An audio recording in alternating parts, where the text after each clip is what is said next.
सध्या उद्धव ठाकरे बोलतायत, थेट जाऊया. मी त्याच्यासाठी आलेलो आहे. मी काल आपल्याशी संवाद साधला होता. त्यावेळेला आपण एक मला माहिती दिली होती की काल महायुतीच्या सर्व आमदारांना छावा पिक्चर दाखवण्यासाठी खास खेळ किंवा खास शो आयोजित केलेला आणि आपल्यासमोरच ही कल्पना ज्यांनी मांडली त्यांचं मी जाहीर अभिनंदन केलं. दुर्दैवाने हे सगळी लोक, त्याच्यात गद्दार लोक गेलेच नव्हते, पण ही सगळी लोक छावा चित्रपट बघताना आनाजी पंत या काळातले ही इकडे येऊन मराठी अमराठी असं विष काढून गेलेले आहेत. दुर्दैवाने असं झालेलं आहे की छत्रपती शिवाजी महाराज पुन्हा जन्माला येऊ शकत नाहीत, छत्रपती संभाजी महाराज पुन्हा जन्माला येऊ शकत नाहीत, पण महाराष्ट्रामध्ये फूट पाडणारे औरंगजेब आणि औरंगजेबांना मदत करणारे अनाजी पंत मात्र याही जमान्यात जन्माला आलेत आणि येत आहेत. याच्यासारखं दुसरं दुर्दैव का असू शकत नाही.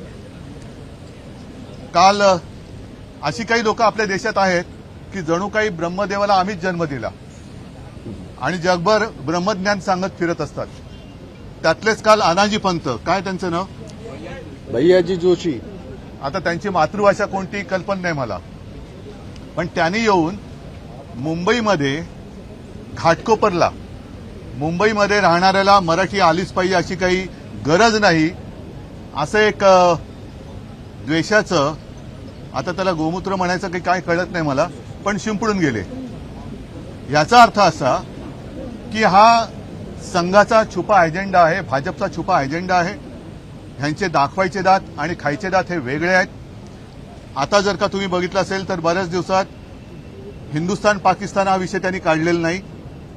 मग काय तर बटेंगे तो कटेंगे. आता बटेंगे तो कटेंगे म्हणजे हिंदू मुसलमान केवळ नाही तर मराठी अमराठी, मराठीमध्ये पुन्हा मराठा मराठी, तर असं सगळं वाटणी करायची आणि आपण राज्य बळकवायचं.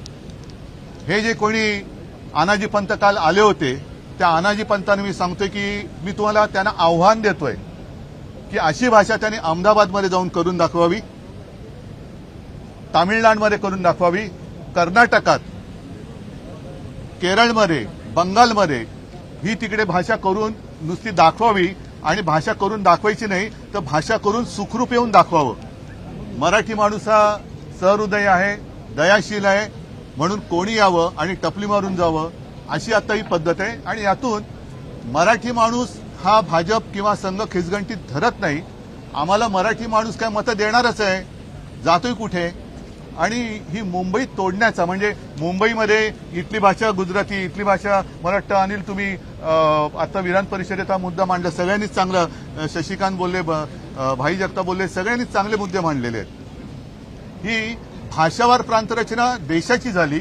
आता ही मुंबईची भाषावर गल्ली रचना करतात की काय, आणि मग तोडा फोडा आणि राज्य करा, ही अत्यंत घाणेरडी आणि विकृत मानसिकता या निमित्ताने सगळ्यांसमोर आलेली आहे. काल ज्याप्रमाणे मला वाटतं विधान परिषदेत मुख्यमंत्री बोलले की कोरटकर काय करताय, कोरटकर हा चिल्लर माणूस आहे, तसं मुख्यमंत्र्यांनी जाहीर करायचं भैयाजी काय करतायत, भैयाजी जोशी हा चिल्लर माणूस आहे. मग एकतर त्यांनी तो चिल्लर म्हणून जाहीर करावा, नाहीतर या चिल्लरचा काय बंदा रुपया असतो त्याच्यावरती राजद्रोहाचा गुन्हा दाखल झाला पाहिजे. कारण महाराष्ट्रामध्ये मराठी भाषा सक्तीची करण्याचा कायदा हे महाविकास आघाडीचं सरकार असताना आणि मी मुख्यमंत्री असताना केलेला आहे. या कायद्याच्या विरोधात इकडे मराठी भाषा आली नाही तरी चालेल असं बोलण्याचं धाडस करणाऱ्यावरती एकावरती कायद्याचा जर का बडगा उगारला तर यापुढे असं कोणाची बोलण्याची हिंमत होणार नाही. आणि नाहीतर मग त्यांनी सांगावं की संघाचा आणि भाजपचा छुपा अजेंडा आहे. एक तर कारवाई करावी, नाहीतर हे जे काय पाप आहे हे त्यांनी मान्य करावं. आतापर्यंत जर का आपण बघाल तर ही संघाची आणि भारतीय जनता पक्षाची नीती आहे की आधी एक पिल्लू सोडायचं आणि ते पिल्लू मोठं झालं तर खांद्यावर घ्यायचं आणि जर का वाटलं की अंगलट येतंय तर ते झिडकारायचं. त्याप्रमाणे आता गोलमाल उत्तर दिली गेलेली आहेत दोन्ही सभागृहात. काही ठामपणाने काही बोललेलं नाहीयेत. बावनकुळे सुद्धा आता बोलले की अशी अशी भाषा आहे, तशी भाषा आहे. अभिजात भाषेचा दर्जा तुम्ही दिला म्हणजे काही उपकार नाही केलेले. कारण मराठी भाषेचं महत्व संघाला कळलं नसेल, भाजपला कळलं नसलं तरी सुद्धा तेव्हा इंग्रजांना कळलं होतं. कारण सरकारचे डोके ठिकाणावर आहे का हा जो लेख लिहिला गेला होता लोकमान्यांनी तो मराठी भाषेत होता. तसंच आम्ही आमच्याच राज्य सरकारला विचारतोय की तुमचं डोकं ठिकाणावर आहे का? कारण आपल्या राज्यात आपल्या राजधानीमध्ये जी राजधानी मुंबई 105च नव्हे तर त्यावेळेला त्या ब्रिटिश कुठल्या परदेशी पत्रकार आल्या होत्या ताया जिंकिन त्यांनी एक पुस्तक लिहिलंय रिपोर्टिंग इंडिया. त्याच्यात त्यांनी म्हटलंय की त्यांनी जेव्हा हॉस्पिटलमध्ये पाहणी केली तेव्हा 200-250च्या वरती मृतदेह असे पडलेले होते. म्हणजे त्याचा रेकॉर्डच नाही तर रक्त सांडून आणि बलिदान करून ही मुंबई मराठी माणसांनी मिळवलेली आहे. मला संघाला आणि भाजपला सांगायचंय की ज्या वेळेला मुंबईवरती संकट येतं तेव्हा आम्ही सगळे मुंबईकर म्हणून महाराष्ट्रातले सगळे नागरिक म्हणून एकमेकाला वाचवण्यासाठी पुढे जातो. मग ती नैसर्गिक आपत्ती असेल, जर अतिरेक्यांचा हल्ला असेल, अगदी 92-93च्या दंगलीमध्ये सुद्धा गुजराती माणसानं सुद्धा हिंदू म्हणून वाचवणारी शिवसेना होती. हे वाद लावतात आणि पळून जातात. करोनाच्या काळामध्ये सुद्धा सगळेजण आम्ही एकत्रित सगळ्यांना माणूस म्हणून आणि आपल्या देशाचे महाराष्ट्राचे मराठी माणसंच काय सगळे इतर भाषिकांना सुद्धा आपलेपणाने जपलं होतं. त्या आपलेपणामध्ये तुम्ही साखर टाकू शकत नसला तरी मिठाचा आणि विषाचा खडा टाकू नका. मुंबई एक चांगली महानगरी आहे. ती जिंकायची असेल तर चांगलं काम करून जिंका, विष घालून जिंकू नका. जर का तुम्हाला स्पर्धा करायची असेल तर चांगल्या कामाची स्पर्धा करा.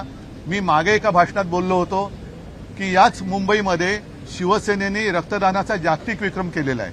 तसं काहीतरी काम आरएसएसने करून दाखवावं.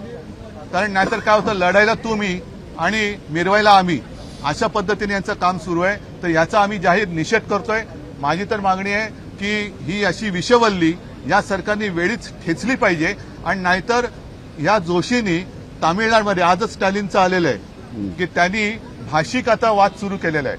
म्हणजे भाजप आता उत्तर विरुद्ध दक्षिण असा आपला देश तोडायला निघालेला आहे. सगळे दक्षिणेतली राज्य आणि तामिळनाडूमधले सगळे पक्ष हे एकत्र झालेले आहेत. कमल हसन आज बोललेले आहेत की यांना इंडिया नाही तर यांना हिंदिया करायचं आहे.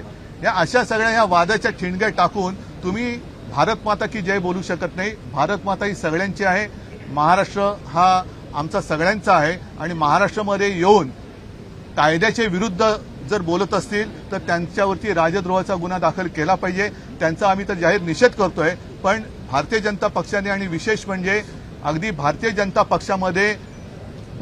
पक्षातले मूळ जे हाताच्या बोटावर राहिले असतील ती लोक, त्यांच्यात आलेले सगळे गद्दार, यांना जर का आपल्या मातृभाषेबद्दल प्रेम असेल तर त्यांनी सगळ्यांनी या जोशींचा निषेध केलाच पाहिजे. ही आमची जाहीर मागणी आहे. आम्ही तर करत आहोत आणि आता मी तुमच्याशी बोलल्यानंतर आम्ही सगळेजण हुतात्मा स्मारकात जाऊन हुतात्म्यांना आम्ही अभिवादन करणार आहोत. तिकडे त्यांना सांगणार आहोत की कोणी किती विष कालवलं तरी आम्ही मराठी माणूस मुंबई आमच्या हातातनं कोणालाही हिसकावून घेऊ देणार नाही. म्हणजे नाही, ज्याप्रमाणे तुम्ही बलिदान केलं त्या बलिदानाची शपथ घेऊन आम्ही मुंबई ही महाराष्ट्रापासून आणि मुंबईची वाटणी आम्ही व्हायला देणार नाही.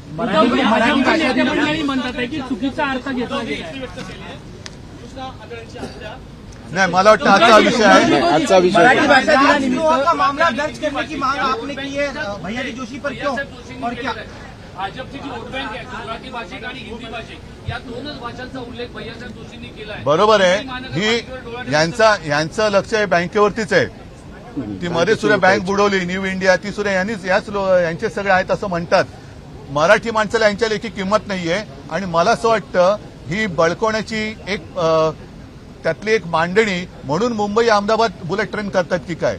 असो, मला या विषयात मला जे काय बोलायचं ते बोललोय. आम्ही याचा निषेध तर सगळे पक्ष म्हणून आमची जी काय महाविकास आघाडी आहे ती करतोच आहोत. म्हणून मी पुन्हा एकदा देवेंद्रन सांगतो की मी बातमीच घेऊन आलोय. प्रशांत कोरटकर तर चिल्लर, तसं तुम्ही सांगावं भैयाजी जोशी तर चिल्लर आहेत आणि नाही तर त्यांच्यावरती कारवाई करावी. धन्यवाद सगळ्यांना. जय हिंद. मुंबई आमच्या हक्काची, जय शिवराय. कोणाच्या बापाची, मुंबई आमच्या हक्काची.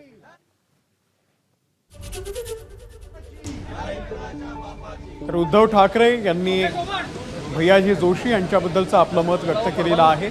मुंबई ही आमची हक्काची आहे. हा संघाचा छुपा अजेंडा असल्याचं देखील त्यांनी म्हटलेलं आहे. संघाचे खायचे दात वेगळे आणि दाखवायचे दात वेगळे असा देखील आरोप उद्धव ठाकरेंनी केलाय. बातम्यांच्या विश्वातला सगळ्यात मोठा मंच